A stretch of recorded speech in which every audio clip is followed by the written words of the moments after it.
এখানে আসতে কষ্ট হয়েছে? কেন কষ্ট হয়নি জানেন?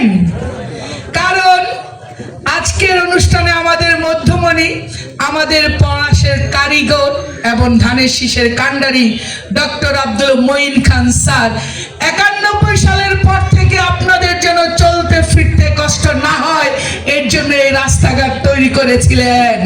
তার জন্য আপনাদের আসতে কষ্ট হয়নি। ইনশাল্লাহ এবার যদি 12 তারিখে আমরা ধানের শীষে ভোট দেই, তাহলে আপনার সন্তানের, আপনার আগামী প্রজন্মের, আপনার নাতি নাতনিরও ইনশাল্লাহ কষ্ট হবে না। তাই আমরা 12 তারিখ ধানের শীষে ভোট দিব। আমি আজকে আবারও বলছি, আপনারা অনেকে অনেক কিছু চাচ্ছে, কিন্তু ডক্টর আব্দুল মঈন খান স্যার থেকে বড় রত্ন, বড় উন্নয়ন, বড় স্বপ্ন এই পলাশবাসীর আর কিছু আছে? আমরা কাকে চাই? আমরা কাকে চাই? ভোট দেব কিসে? ভোট দেব কিসে?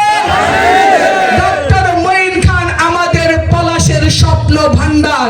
আপনি কতটুকু চাইতে পারেন? তার থেকে কয়েক হাজার দূরত্বের উন্নয়ন ডক্টর মঈন খান স্যার আমাদের দিতে পারে। আমি কতটুকু ভাবতে পারি? তার থেকে শত শত দূরত্বের অনেক উঁচু মানের ভাবনা ডক্টর আব্দুল মঈন খান স্যার ভাবতে পারেন, তাই না? আমরা যতটুকু চিন্তা করতে পারি না, তার থেকে বেশি চিন্তা আমাদের জন্য কে করেন?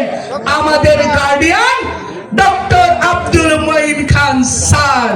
আমরা পলাশবাসী ভাগ্যবান, আমরা একজন শিক্ষকের তলে আছি, আমরা একজন পিতৃতুল্য নেতার নিচে আছি, আমরা একজন গার্ডিয়ান পেয়েছি যার কাছে যেতে পারি, হাত মিলাতে পারি। কথা আর বাড়াবো না, কথা পরিষ্কার।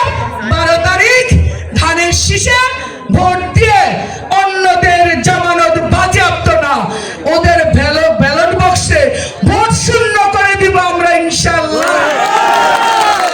তাহলে যদি লক্ষ্য থাকে অটুট, বিশ্বাস হৃদয়ে, হবে হবেই দেখা, দেখা হবে বিজয়। আল্লাহ হাফেজ। ধন্যবাদ নার্গিসকে। এ পর্যায়ে